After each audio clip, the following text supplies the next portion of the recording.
Trigger point therapy has been around for many, many years now. It became popular in the 1960s and it was made popular by a physician called Jeanette Travell. She was actually the personal physician for John F. Kennedy, and she wrote some definitive text on it, and she studied all these muscles and found that muscles give you pain in the localized area, but they also give you pain somewhere else.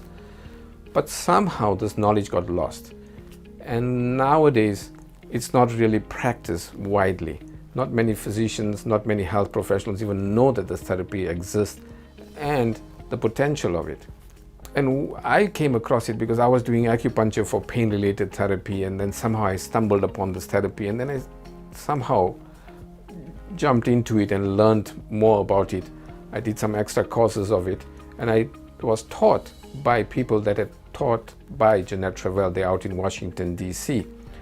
And thank God they have continued to teach this therapy. I've been doing it for the last 10 years and I've got fantastic results and really, really happy with the results at the moment. I hope you find the same results as well. What I thought I'll teach you today a little bit about is what is trigger point and how does it really work. Now, trigger points are found in all the muscles in the body, but at certain times when you get injured, these trigger points become more sensitive or extra tender. So by just putting a little pressure on it, you feel that there's some sensitivity on it. But during the studies that were done on it, it shows that you have to have a certain pressure to give you pain. Now, the way people studied it actually is that when they put certain pressure on it, they realized that there were certain parts of the body that would become painful, and that's how they mapped out this entire trigger point therapy. For example, a lot of people have experienced headaches and pain along the scalp area. And this area here is where you feel the pain. But the problem really is this trapezius muscle, which is on the upper part of the shoulder blade. Very commonly you would know that, and then you feel, oh, this is very tight here, and then you may feel here. So just by treating the muscle here and deactivating this point, this pain gets better. Although you experience pain here, the problem is right here. So that's a common one. The other common ones in patients that have headaches are these muscles here. Look at these muscles at the base of the skull.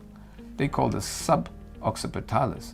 And these small muscles give you a pain radiation pattern like this here. So you feel pain at the back of the head and in the temporal area. So again, by treating these muscles here, this pain gets better. Same with this muscle at the back of the scalp on top here. A common muscle that people get involved when they have a whiplash injury is this front muscle of the neck called the sternocleidomastoid. Now look at this pain radiation pattern here.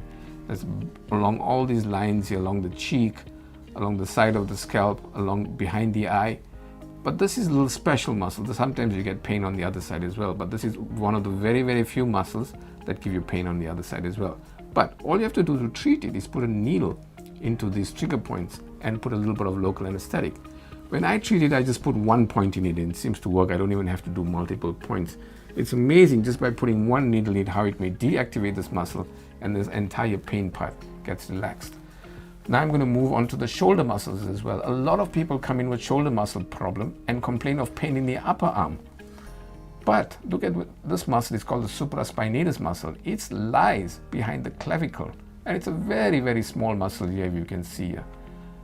But look at the pain radiation pattern. So people get pain in the upper arm and they think, oh, I got a problem here in my deltoid muscle or my bicipital tendon is in the problem. But really the problem really is the supraspinatus muscle. All I have to do is put a needle into it, put a few drops of local anesthetic, and that releases the trigger point.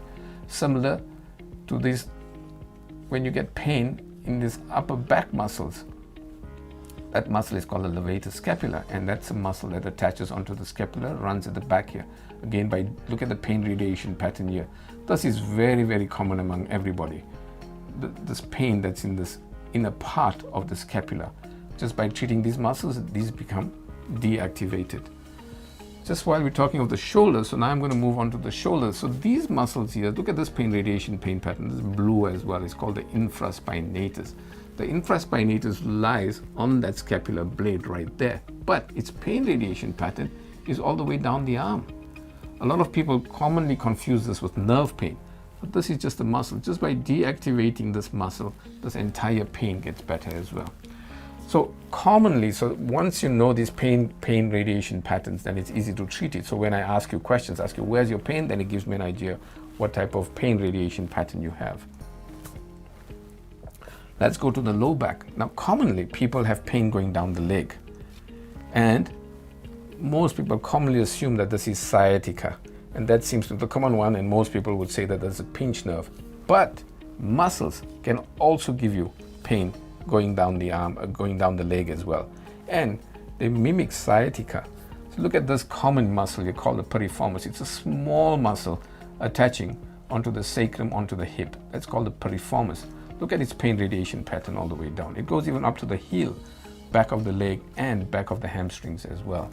Just by putting a needle in there, deactivating the piriformis, this pain gets better. And over time, the muscle gets less and less sensitive. So it does need a few treatment, but once it gets better, it feels much better. Tensor fasciae lata, the same thing as well. It's a small muscle just on top, on the side of the hip, and look at its pain radiation pattern as well. The two main muscles is this gluteus minimus and the gluteus medius. And they are the very small muscles of the hip, just lying on the side. Look how small this muscle really is, just those fibers. But look at its pain radiation pattern. It goes all the way to the back of the leg, to the back of the calf. This one goes to on the side of the leg, coming to the side as well. Commonly, you can get trigger points along these side muscles as well, and they also need to be deactivated as well, because they become secondary trigger points.